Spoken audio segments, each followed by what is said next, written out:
Hello, everyone, and welcome back to Bhakti Fundamentals. Today we return with another question and answer session. Is spiritual life, Bhakti Yoga, all or nothing? Is it a high-stakes gamble? In other words, if I dedicate a substantial amount of time and energy into my spiritual practice, but somehow don't reach spiritual perfection by the end of this lifetime, is everything lost for me spiritually? Is the spiritual progress I made lost? Do I have to attain pure and perfect spiritual realization for my spiritual life to bear fruit? Well, the short answer is no. There is no loss in spiritual life, and there are even varying degrees of perfection as we practice Bhakti Yoga. There is beginner level perfection, activities in spiritual life which are perfect for the beginning stage, and if we're carrying those out, we're a perfect beginner Bhakti Yoga. And there is also topmost perfection and commensurate spiritual activities for those who are incredibly advanced practitioners of Bhakti Yoga. So there is never any loss in spiritual life at any level, and we're going to delve into this today. Today's question is an important one because it addresses a common concern many of us encounter: the fear of starting something new when we feel we lack the time or resources to fully commit or to achieve perfection in our new endeavor. How many times have we waited for our circumstances in life to be perfect in order to try something new, only to find that the perfect timing or situation never actually arrives? The perfectionist mindset can actually be a formidable barrier to our beginning something new or making progress in a new undertaking, including spiritual life. The time is now. If we never pull the anchor up of whatever is holding us back, then the ship of our spiritual life will never launch. In Bhakti Yoga, it's direction over perfection. In other words, we do our best to direct our lives toward Krishna, and then the Supreme Lord Himself, Krishna, will carry what we lack. He will add the finishing touches to the brushstrokes that we make on the canvas of our spiritual lives, provided that we're trying our best and are sincere in our efforts. As Krishna states in the 9th chapter of the Gita, "But those who always worship me with exclusive devotion, meditating on my transcendental form, to them I carry what they lack, and I preserve what they have." In other words, if we strive to the best of our ability in our practice of Bhakti Yoga, even if we cannot execute everything perfectly, Krishna will reciprocate by compensating for whatever we lack.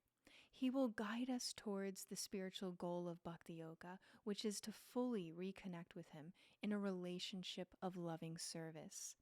And Krishna will assist us in ways that are commensurate, of course, with our desire to reach that goal. We have free will, and He always honors that free will. Now, one of the ways in which Krishna helps us and reciprocates with us is by ensuring that none of our spiritual progress is lost at any point in time. This really stands in stark contrast to our material endeavors and pursuits.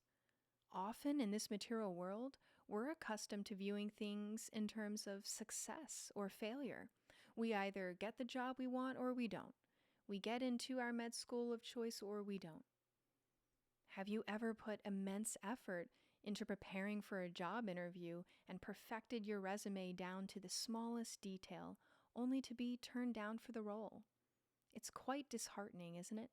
Especially when you feel you're well qualified and that the position would be an ideal fit for you.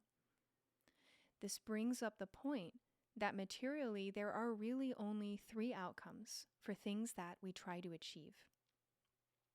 1, we try for something, but we don't obtain it. A grade, the job we want, our med school of choice.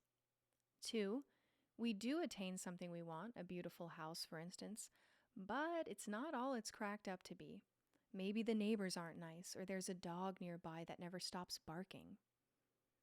3, we achieve something we want, and it seems perfect, but ultimately we must relinquish it at the time of death for our bodies. These options paint a somewhat bleak picture of the material world, don't they? And therefore, to give us hope, Krishna gives us some advice in the Bhagavad Gita about how to view the machinations of the material world from the spiritual perspective. For starters, Krishna advises us not to seek permanent happiness from material things, as the nature of matter is to change, to always be in flux. In chapter 2, we hear that the happiness and distress of this world are temporary states.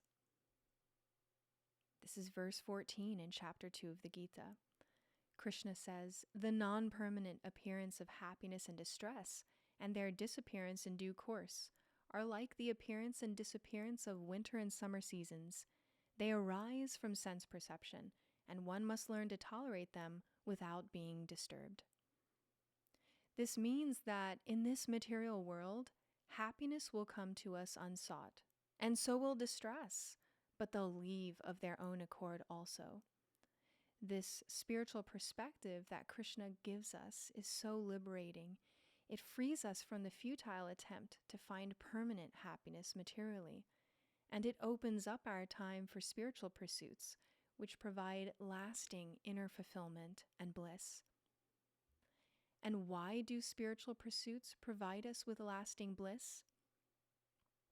Well, remember, while matter is temporary, spirit is eternal. As spiritual beings, we are also eternal, and any spiritual progress we make in this lifetime is also eternal and will carry over to our next life, our next destination. To this very point, later in chapter 2 of the Gita, Krishna says, "In this endeavor of spiritual life, or Bhakti Yoga, there is no loss or diminution, and a little advancement on this path can protect one from the most dangerous type of fear." And in the verse's purport, His Divine Grace A.C. Bhaktivedanta Swami Prabhupada writes, "Activity in Krishna consciousness, or Bhakti Yoga, or acting for the benefit of Krishna without expectation of sense gratification, is the highest transcendental quality of work. Even a small beginning of such activity finds no impediment, nor can that small beginning be lost at any stage. Any work begun on the material plane has to be completed, otherwise the whole attempt becomes a failure. But any work begun in Krishna consciousness has a permanent effect, even though not finished. The performer of such work is therefore not at a loss even if his work in Krishna consciousness is incomplete. 1% done in Krishna consciousness bears permanent results, so that the next beginning in our next body is from the point of 2%. Whereas in material activity, without 100% success, there is no profit. Material activities and their results end with the body. But work in Krishna consciousness carries a person again to Krishna consciousness, even after the loss of the body. At least one is sure to have a chance in the next life of being born again as a human being, receiving another human body, either in the family of a great cultured Brahmana, or a pious religious-minded family, or in a rich aristocratic family that will give one a further chance for elevation. That is the unique quality of work done in Krishna consciousness. So this means that we carry our spiritual advancement with us from lifetime to lifetime. At no point is it ever lost. While we cannot take things like our cars or our homes, no matter how much we like them, or our credit cards, or even our current body with us when it's time for us to depart from our bodies, we do take with us all of the spiritual advancement that we have made in this lifetime. Krishna has designed the system in this compassionate way because he wants us to act on our eternal relationship with him. He wants us to revive that loving bond with him, and therefore he ensures that we retain whatever spiritual progress we have made toward that end. Krishna makes the rules, and they're very merciful ones, Many times, Srila Prabhupada would say that if someone takes one step toward the Supreme Lord, toward Krishna, he takes 10 steps toward us. And thus, if we're practicing Bhakti Yoga to any degree, again, our practice doesn't have to be perfect, then Krishna will ensure that our destination is favorable to our continuing from where we left off in spiritual life previously. In one verse in chapter 6 of the Gita, Krishna explains how he helps someone who has started, but not yet completed, their spiritual journey in Bhakti Yoga.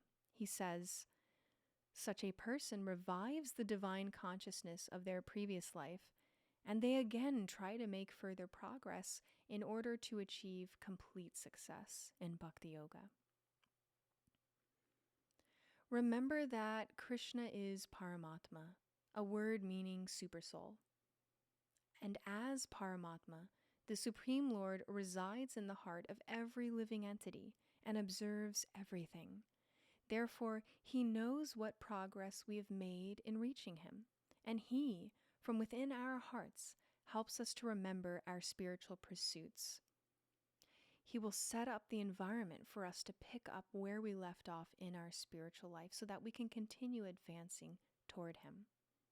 And one day, when we reach full spiritual realization, which is possible for us even in this lifetime, no matter our bodily age, then we'll achieve a spiritual destination where happiness is also eternal, and we won't return to this temporary material world which is full of various sufferings.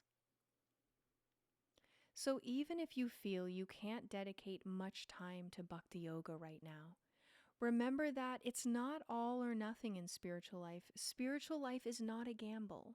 It's not a toss of the dice like material life is. Spiritual advancement accumulates over time, even across lifetimes. The progress you make from even 10 minutes a day of chanting the Maha Mantra or 15 minutes a night of reading the Bhagavad Gita never leaves you.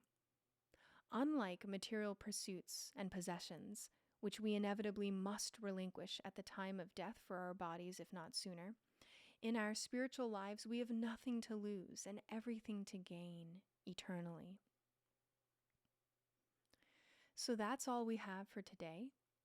Please let us know if you have any questions, and we'll see you next time on Bhakti Fundamentals.